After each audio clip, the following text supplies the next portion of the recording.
स्वागत है आप सभी का एक बार फिर से शिक्षक शिक्षा यूट्यूब चैनल पे। और आज के इस क्लास में हम लोग बिहार डीएलएड एंट्रेंस एग्जामिनेशन 2023 की तैयारी के संदर्भ में आगे बढ़ेंगे। हमारा मॉडल सेट पे क्लास चल रहा है। मॉडल सेट पार्ट फर्स्ट हमारा चल रहा है अभी, और मॉडल सेट फर्स्ट के सेकेंड सेक्शन में बढ़ेंगे। जैसा कि आप लोगों ने पिछले क्लास में देखा था कि मैंने हिंदी के सेक्शन से कुल 25 प्रश्नों को डिस्कस किया था, उसी प्रकार से आज का हमारा जो सेक्शन होगा वो बेस्ड होगा इंग्लिश के सेक्शन के ऊपर। ठीक है, तो जितने भी इंग्लिश में आपके सिलेबस के अकॉर्डिंग जो चैप्टर्स दिए गए हैं उन सभी से महत्वपूर्ण प्रश्नों को चुन करके सेलेक्ट करके तैयार किया गया है। तो आज के इस क्लास में हम लोग इंग्लिश के सेक्शन को देखेंगे। So let's start the class and today we will discuss the English section. Out of your 120 questions there are 20 questions which will be asked in English section. ठीक है, तो आइए बढ़ेंगे सवालों की ओर। और सवाल की ओर पहला सवाल यहाँ पे इंग्लिश सेक्शन से आ चुका है आपके सामने। Identify the passive voice of the given sentence. ठीक है, यहाँ पे पैसिव वॉइस से सवाल आपको देखने को मिलेगा। तो वॉइस से मैंने एक सवाल रखा है, he has always helped me. He has always helped me. और ये काफ़ी इम्पोर्टेंट क्वेश्चन है जो कि अक्सर एग्जामिनेशन में पूछा जाता है। आप इसको पैसिव वॉइस में चेंज करेंगे तो पैसिव वॉइस में चेंज करने के लिए कुछ रूल्स होते हैं। उन रूल्स को आप क्लास में डिस्कस करिएगा, क्लास में आप समझिएगा। यहाँ पे आपको चूँकि ये मॉडल सेट है तो इसमें मैं उतना डिटेल्स से आप लोगों को नहीं समझा पाऊँगा। हाँ, जितना इम्पोर्टेंट होगा उतनी जानकारी अवश्य दी जाएगी और प्रत्येक सवालों को एक एनालिसिस करते हुए समझाने का प्रयास किया जाएगा। तो यहाँ देखिए, ही आपका सब्जेक्ट है। ठीक है, he has always helped me और मी आपका ऑब्जेक्ट है। ठीक है, उसने हमेशा मेरी मदद की है। इसकी हिंदी यहाँ पे ये हम बना सकते हैं। ठीक है, उसने हमेशा मेरी मदद की है। अब इसको जब हम कन्वर्ट करते हैं पैसिव वॉइस में तब हम क्या करते हैं कि ऑब्जेक्ट को सब्जेक्ट में बदल देते हैं, कन्वर्ट कर देते हैं। ठीक है, तो मी का सब्जेक्ट क्या हो जाता है, आई। क्या हो जाता है, आई। ठीक है, और अकॉर्डिंग टू द टेंस यहाँ पे चेंज नहीं होना चाहिए। तो ये चूँकि प्रेजेंट परफेक्ट टेंस है। ठीक है, हैज़ प्लस V3 जब रहेगा तो प्रेजेंट परफेक्ट टेंस है। तो हमें यहाँ पे क्या करना है, आई हैव ऑलवेज, तो यहाँ पे साथ में है तो साथ में ही रहेगा। आई हैव ऑलवेज बीन का प्रयोग करेंगे, यहाँ पे बीन प्लस V3 का प्रयोग होगा जब इसको पैसिव वॉइस में बदला जाता है प्रेजेंट परफेक्ट टेंस को। ठीक है, तो object as a subject plus have plus been plus V3। तो V3 यहाँ पे हेल्प्ड लगा हुआ है तो इसमें सिंपली हेल्प्ड ही रहेगा। I have always been helped by him. ठीक है, बाई हिम हो जाएगा। तो यहाँ पे कौन सा ऑप्शन सही होगा, I have always been helped by him. Option number 3 यहाँ पे सही है। तो तीसरा ऑप्शन हमारा यहाँ पे सही हो गया। तीसरे ऑप्शन पे क्लिक करिएगा, आगे बढ़िएगा। नेक्स्ट क्वेश्चन हमारा आ गया है, pick out the non finite verbs in the given sentence. तो नॉन फिनाइट वर्ब से एक सवाल आपको देखने को मिलेगा ही। और नॉन फिनाइट वर्ब्स क्या होते हैं, तो वैसे वर्ब जिनका उनके पर्सन, उनके टेंस, उनके नंबर का प्रभाव उन पर नहीं पड़ता है, उन सभी वर्ब्स को नॉन फिनाइट वर्ब्स कहते हैं। और अगर हम इनको पार्ट में डिवाइड करते हैं तो there are 3 types of non finite verbs and what are they. ये 3 जो टाइप्स होते हैं उन 3 टाइप्स में जो सबसे पहला टाइप आपका आता है टू प्लस वर्ब का ये जो फॉर्म होता है। अब जैसे हम एक एग्जांपल यहाँ पर लेंगे, to walk is a good exercise. अब यहाँ पे देखिए, टू वॉक का ये इस्तेमाल जो है ये नॉन फिनाइट वर्ब के रूप में इस्तेमाल है तो ये वर्ब, लेकिन यहाँ पे क्या है, ये एज ए सब्जेक्ट यूज किया गया है। ठीक है, तो टू प्लस वर्ब जब सब्जेक्ट के रूप में इस्तेमाल किया जाता है वहाँ पे नॉन फिनाइट वर्ब के रूप में रहता है। ये फर्स्ट फॉर्म है। और सेकेंड फॉर्म क्या होता है नॉन फिनाइट वर्ब का, तो सेकेंड फॉर्म जेरंड के रूप में जाना जाता है। किसके रूप में, जेरंड के रूप में जाना जाता है। और जेरंड जो होता है वो एज ए नाउन वर्क करता है। ठीक है, इसका जो फंक्शन है वो वर्ब वाला फंक्शन नहीं होता है। जेरंड किसको कहते हैं, तो जब हम वर्ब के साथ ING लगाते हैं और इस वर्ब के फॉर्म को, वर्ब प्लस ING के फॉर्म को as a subject, as a noun use करते हैं तो उसको हम जेरंड कहते हैं। Gerund form of the verb कहा जाता है और ये नॉन फिनाइट वर्ब में काउंट होता है। ठीक है, तो ये दूसरा टाइप हो गया। इसका एक एग्जांपल हम ले सकते हैं, smoking is injurious to health. ठीक है, धूम्रपान जो है वो स्वास्थ्य के लिए हानिकारक होती है।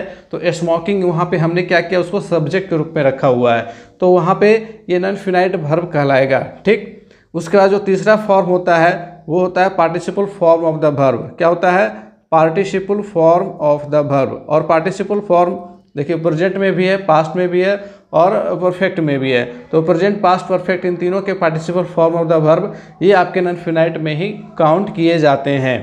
याद रखिएगा इन सभी चीज़ों को।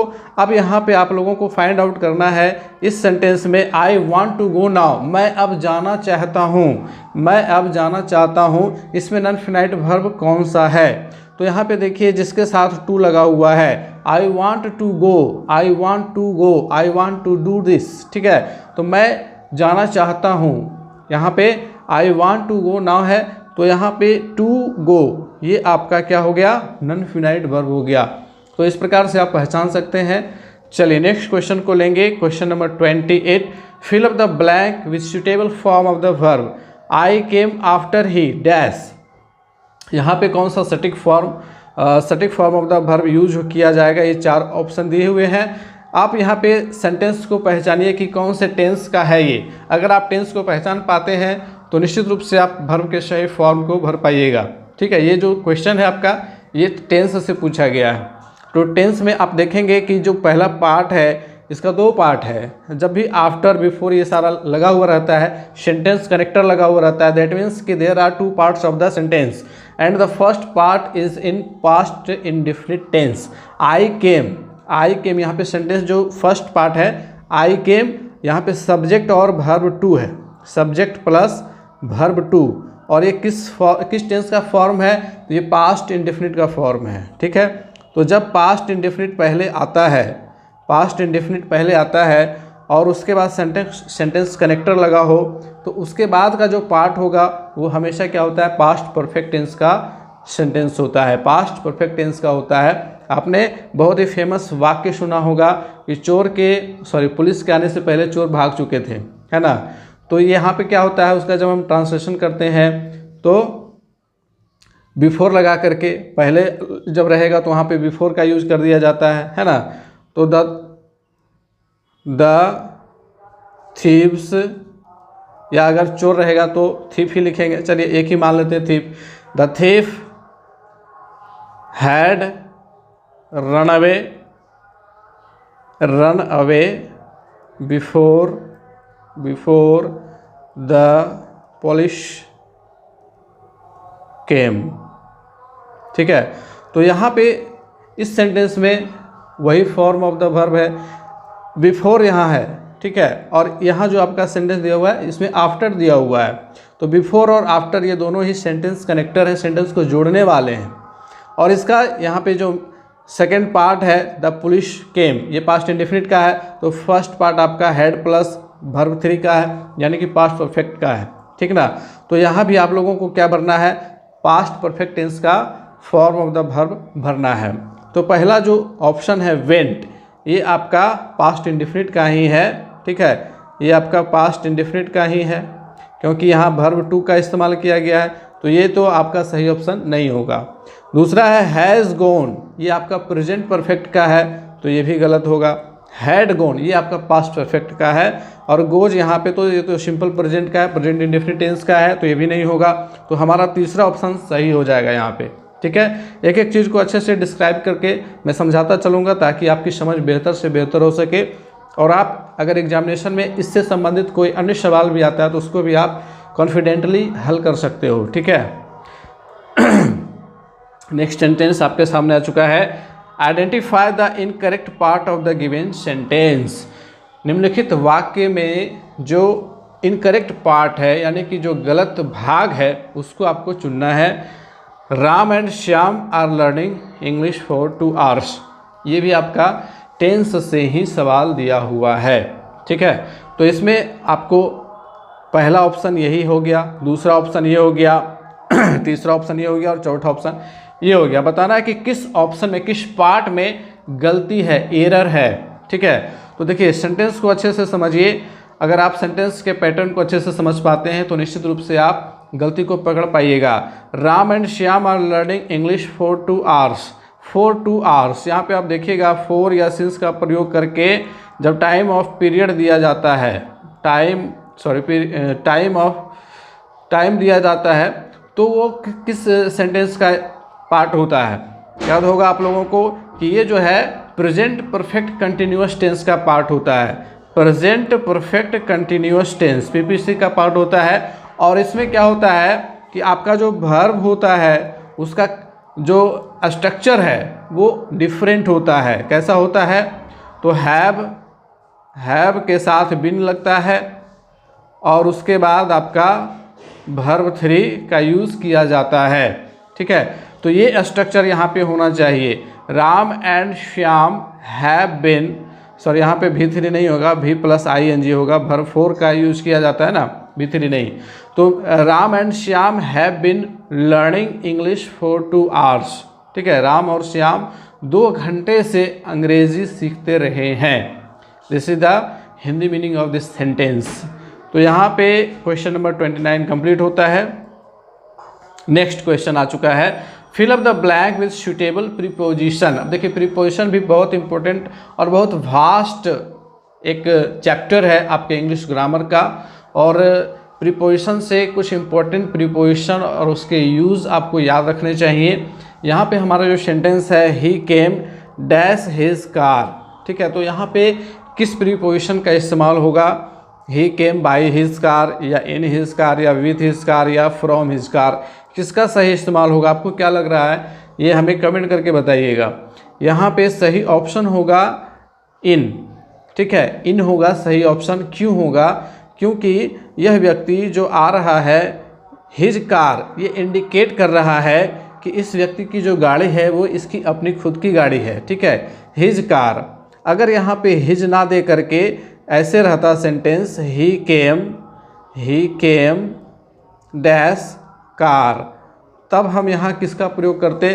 तब हम बाई का प्रयोग करते और यहाँ पे ए लगा हुआ रहेगा। ही केम बाई ए कार, वह एक कार से आया। लेकिन हिज कार यहाँ पे दिया हुआ है ना। और जब किसी व्यक्ति का अपना कोई निजी वाहन हो तो वहाँ पे इन प्रीपोजिशन का प्रयोग होता है, इसको याद रखिएगा। ठीक है, तो ही केम इन हिज कार, ये सही होगा। नेक्स्ट क्वेश्चन लेंगे, ही इज जेलस डैश मी।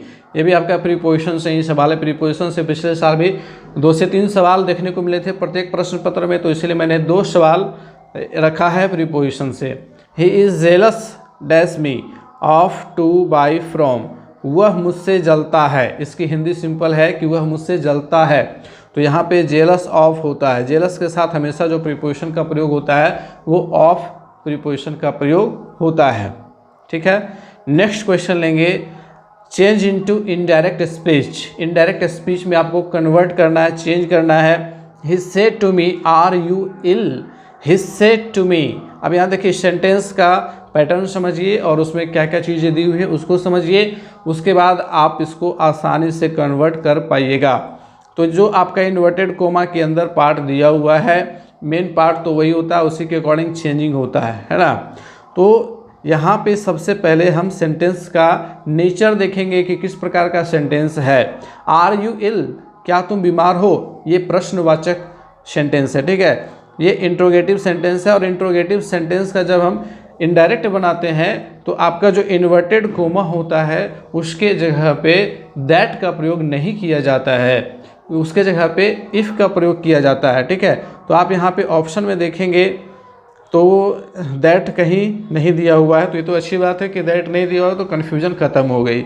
अब इफ़ जिसमें दिया हुआ है उसको ही सिलेक्ट करना है। 3 में इफ़ दिया हुआ है, दूसरा ऑप्शन तो ऐसे ही कट जाएगा। ठीक है, अब यहाँ पे देखिए जब हम चेंज करने जाते हैं तो जो आपका इन्वर्टेड कोमा के अंदर सब्जेक्ट होता है उसको चेंज कैसे करते हैं, तो उसके लिए फॉर्मूला है SON/1 2 3। ठीक है, ये फार्मूला आप सभी को याद होगा। आप सबने जिन लोगों ने नरेशन पढ़ा है उन सभी को ये फार्मूला याद होगा। यानी कि सब्जेक्ट का जो चेंजिंग होता है वो फर्स्ट पर्सन के अकॉर्डिंग चेंज होता है।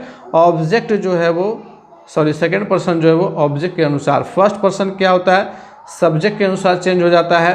सेकेंड पर्सन ऑब्जेक्ट के अनुसार चेंज हो जाता है, और जो आपका थर्ड पर्सन है उसमें बदलाव नहीं होता है, नो चेंजिंग होता है, ठीक ना। तो यहाँ पे ऐसे समझिएगा 1 2 3 बाई SON, अब मैंने थोड़ा सा अपोजिट लिख दिया था। तो फर्स्ट पर्सन सब्जेक्ट के अनुसार, सेकंड पर्सन ऑब्जेक्ट के अनुसार, और थर्ड पर्सन जो है उसका कोई चेंजिंग नहीं होता है। तो यहाँ पे आपका जो सब्जेक्ट है वो है यू, और यू क्या होता है तो सेकंड पर्सन के अंतर्गत आता है। और सेकंड पर्सन ऑब्जेक्ट के अनुसार जो आपका रिपोर्टेड स्पीच है उसका जो ऑब्जेक्ट है मी, ठीक है, तो मी के अकॉर्डिंग ये चेंज हो जाएगा, और मी किस में चेंज हो जाएगा, आई में, ठीक है। मी का जो सब्जेक्ट हम बनाते हैं तो वो हो जाता है आई।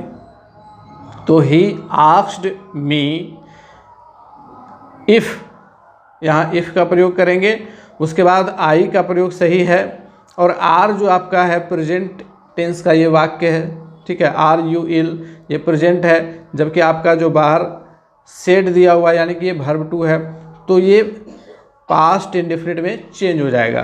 तो आर का जब हम पास्ट में चेंजिंग करेंगे तो वाज हो जाता है, उसके बाद इल रहेगा।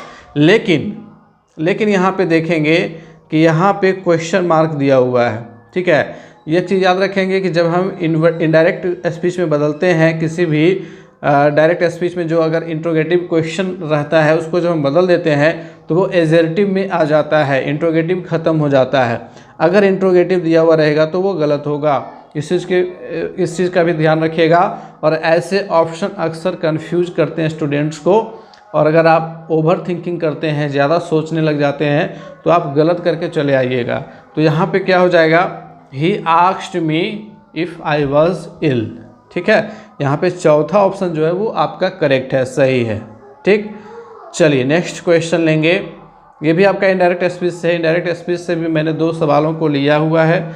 आप यहाँ पे देखिए, he said I will do it tomorrow, उसने कहा कि मैं इसे कल करूँगा। अब इसको आपको चेंज करना है इनडायरेक्ट स्पीच में। ये आपका सेंटेंस का जो नेचर है ये एजर्टिव सेंटेंस है। तो एजर्टिव सेंटेंस को जब हम लोग चेंज करते हैं तो इन्वर्टेड कोमास के बदले दैट का प्रयोग किया जाता है, ठीक है। किसका प्रयोग किया जाता है, तो दैट का प्रयोग किया जाता है, ठीक।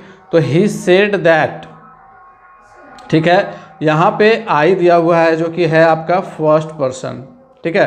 तो फर्स्ट पर्सन किसके अकॉर्डिंग चेंज हो जाएगा, तो सब्जेक्ट के अनुसार चेंज हो जाएगा, ठीक है।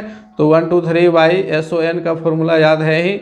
यहाँ पे जैसे देखिएगा फर्स्ट पर्सन तो ये चेंज हो जाएगा सब्जेक्ट के अनुसार, और सब्जेक्ट आपका ही है तो ही के बदले ही होता है, ठीक है। ही सेड दैट ही, यहाँ तक तो ठीक जा रहा है। और अगर आपका विल दिया हुआ है तो विल जो है उसका भी जब हम पास्ट करेंगे तो वुड हो जाता है। तो यहाँ पे क्या हो जाएगा, he would do it, tomorrow बदल जाता है नेक्स्ट डे में, क्योंकि टुमारो का मतलब क्या होता है, आने वाला कल, और आने वाले कल को हम लोग अगला दिन भी कहते हैं, इसीलिए इसको इंग्लिश में द नेक्स्ट डे से बदल दिया जाता है। तो यहाँ पे पहला ऑप्शन आपका सही है बिल्कुल, he said that he would do it the next day, ठीक ना। चलिए नेक्स्ट क्वेश्चन लेंगे।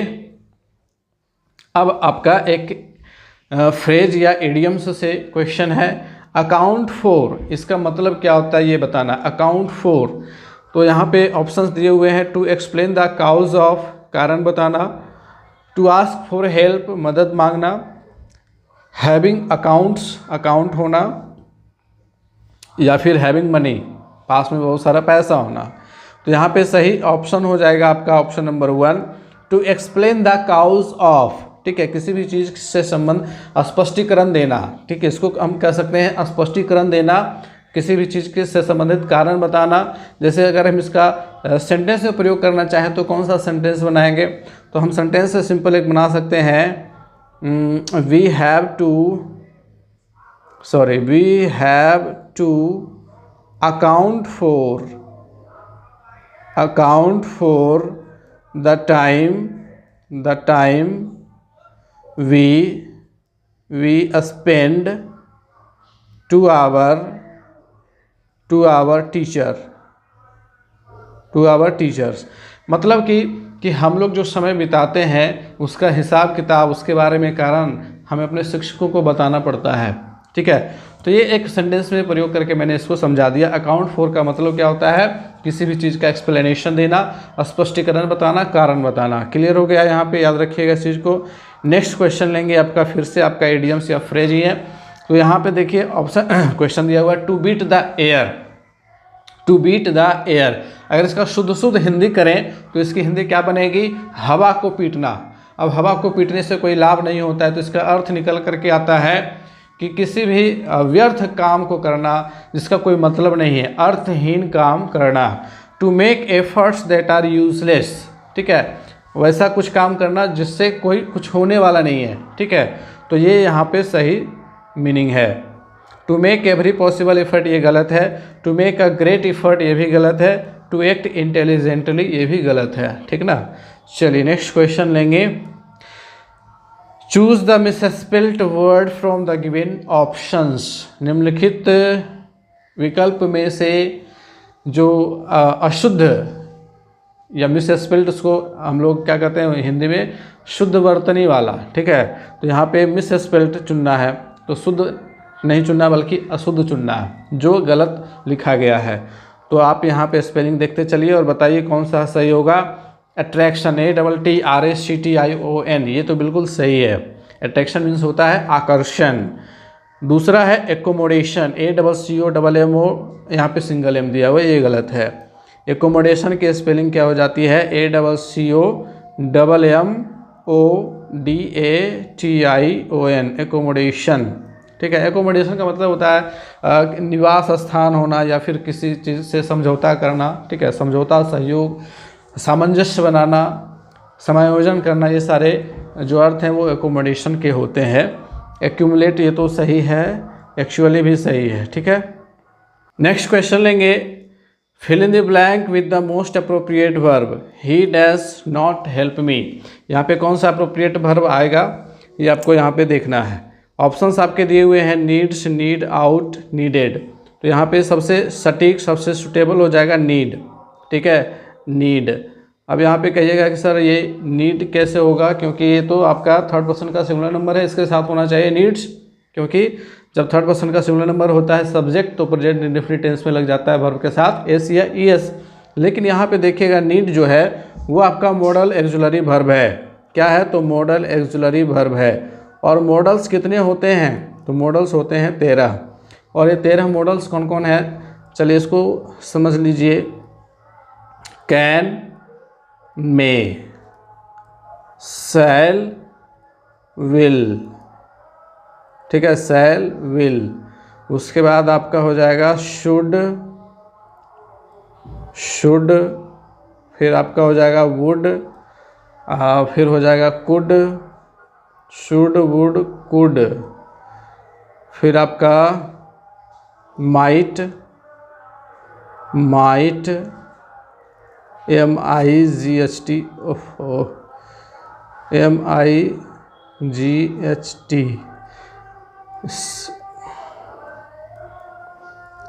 MIGHT, माइट हो गया। उसके बाद आपका में तो लिख ही दिए हैं, must, might, must. Ought to, used to और नीड, और एक डेयर।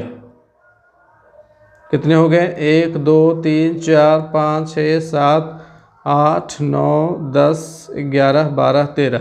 ये 13 मॉडल्स हैं, मॉडल एक्सुलरी वर्ब इसको कहते हैं। इनके ऊपर किसी भी टेंस का, किसी भी पर्सन का, किसी भी नंबर का प्रभाव नहीं पड़ता है। ये जैसे यूज़ किए जाते हैं एक टेंस में वैसे ही सभी टेंस में यूज किए जाते हैं, इसीलिए इनको क्या कहा जाता है, मॉडल एक्सुलरी वर्ब्स कहा जाता है। तो इसको याद रखिएगा। और जब भी इस तरह का प्रश्न रहेगा और वहाँ पे ऑप्शन जो है वो मॉडल एक्सुलरी वर्ब का हो तो उसमें किसी भी प्रकार का बदलाव नहीं करना है आपको, ठीक है। टेंस के अकॉर्डिंग उसमें एस या एस नहीं जोड़ना है, ठीक। चलिए नेक्स्ट क्वेश्चन लेंगे। Fill in the blank with the most appropriate verb. ये भी वर्ब से सवाल है। She said that she dash do. अब देखिए सेंटेंस का नेचर पहले पकड़ना पड़ता है आपको। अब जैसे कि हमने पिछला जो सेंटेंस देखा तो वो सिंपल था, वो आपका प्रेजेंट इंडेफिनिट से था, सिंपल प्रेजेंट टेंस से था। यहाँ पे जब आप देखिएगा सेंटेंस का नेचर ही सेड दिया हुआ है, दैट मीन्स ये टेंस से चला गया आपका पास्ट इंडेफिनिट टेंस में और उसके आगे दैट लगा हुआ है। तो जब दैट बीच में लगा हो तो दैट मीन्स वो इनडायरेक्ट स्पीच का सेंटेंस है, ठीक है। डायरेक्ट स्पीच को जब हम इनडायरेक्ट में बदलते हैं तो हम दैट का प्रयोग करते हैं। तो यही दैट जो है ये इंडिकेट कर रहा है कि जो सेंटेंस आपका है ये आपका इनडायरेक्ट स्पीच वाला सेंटेंस है।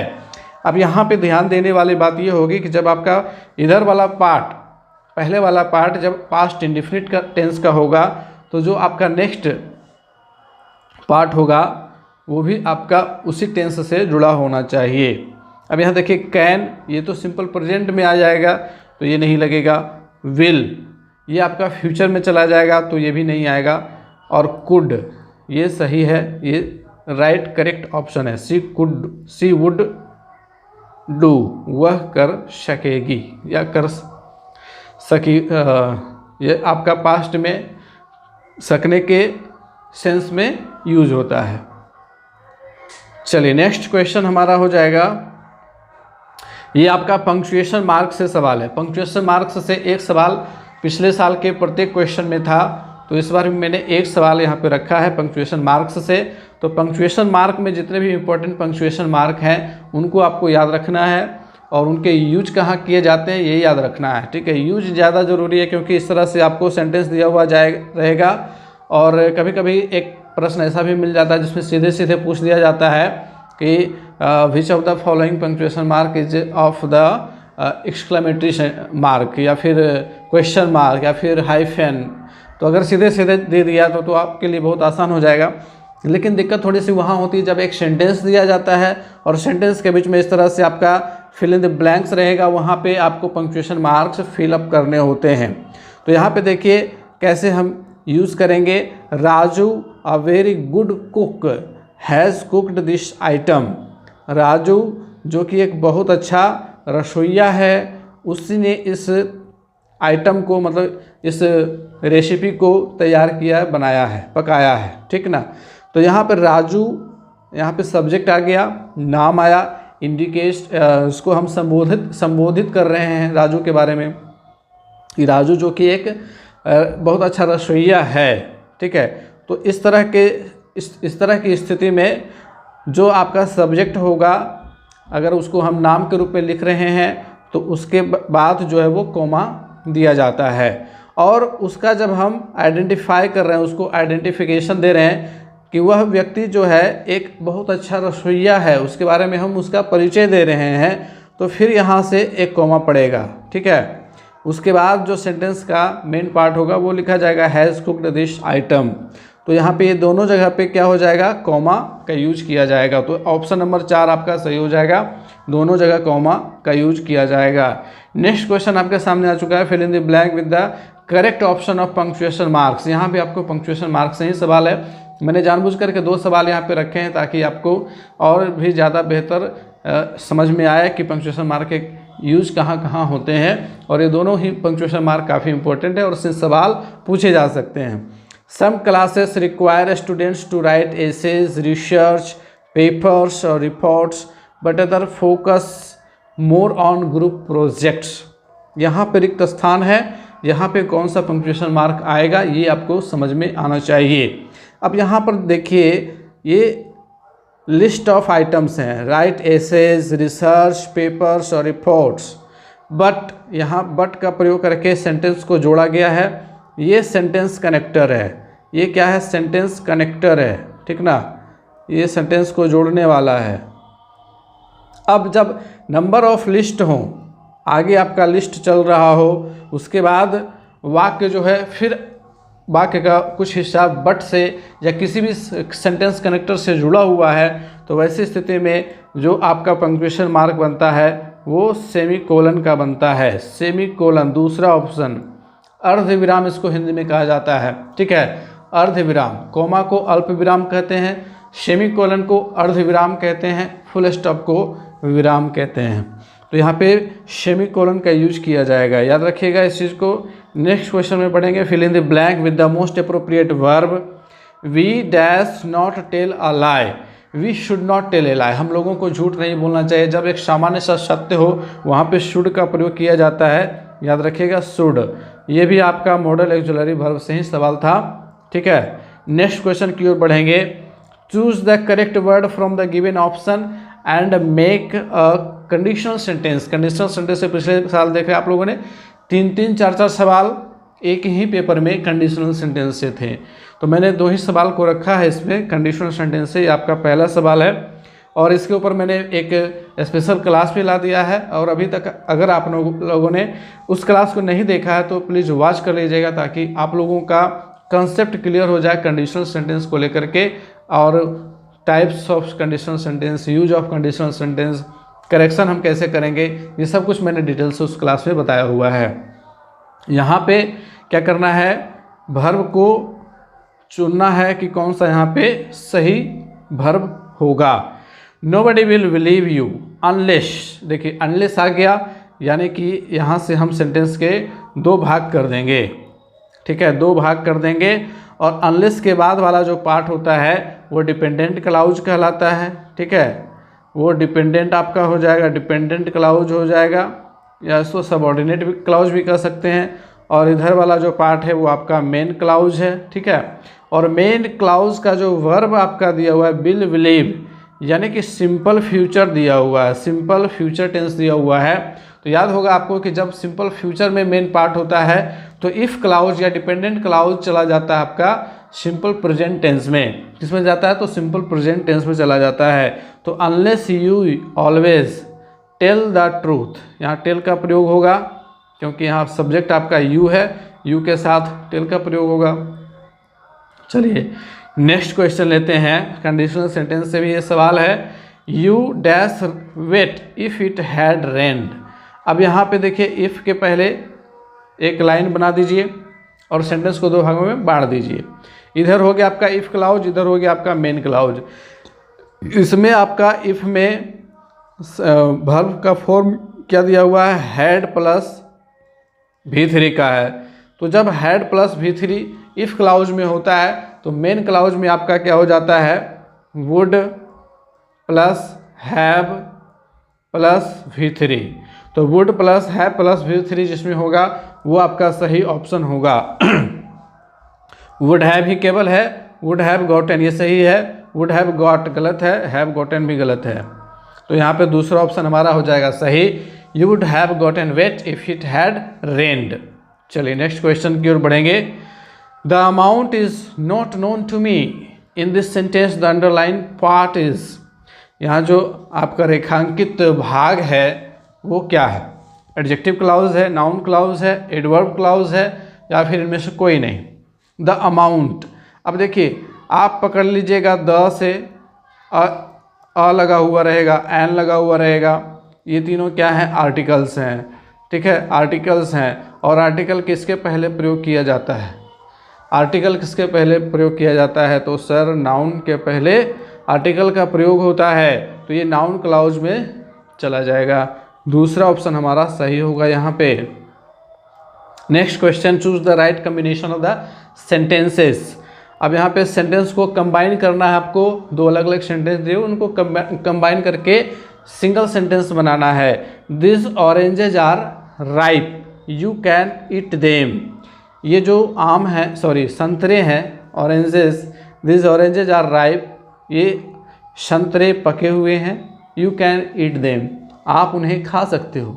तो यहाँ पे सेंटेंस को हम कंबाइन करके क्या बनाएंगे, this oranges are ripe and you can eat them, this oranges are ripe enough to eat them, this oranges are so ripe to eat them, this oranges are ripe and anyone can eat them. देखिए जब sentence को हम combine करते हैं तो इसके भी कुछ रूल्स होते हैं। किसी किसी में सो दैट का प्रयोग किया जाता है, किसी में सो दैट का प्रयोग किया जाता है, हाँ सो दैट का प्रयोग किया जाता है, किसी में टू का प्रयोग किया जाता है, TOO का, ठीक है, आपने रिमूव टू में पढ़ा होगा, TOO उसमें रिमूव टू किया जाता है, तो सो दैट करके हम रिमूव करते हैं उसको। तो सो दैट टू से भी और इनफ से भी, ठीक है, इनफ दैट से भी हम सेंटेंस को कंबाइन करते हैं। यहाँ पे क्या होगा कि this oranges are ripe enough to eat them, enough to से हमने यहाँ पे सेंटेंस को कनेक्ट कर दिया, कंबाइन कर दिया, जोड़ दिया है। और यहाँ पे सही ऑप्शन हमारा हो जाएगा option number 2, this oranges are ripe enough to eat them. ये संतरे पर्याप्त मात्रा में या उचित मात्रा में या काफ़ी मात्रा में पके हुए हैं कि उन्हें खाया जा सकता है। ठीक है, तो यहाँ पे दूसरा ऑप्शन हमारा हो जाएगा सही। अभी यहाँ पे आपका इंग्लिश का सेक्शन हो गया कंप्लीट, इसके बाद हमारा साइंस का सेक्शन आएगा। तो बने रहेंगे हमारे साथ, अगले क्लास में मिलेंगे साइंस के सेक्शन को लेकर के। और आज का क्लास आप लोगों को कैसा लगा है कमेंट करके हमें बताइएगा। तो वेट कीजिए अगले क्लास के लिए, तब तक के लिए गुड बाय, टेक केयर।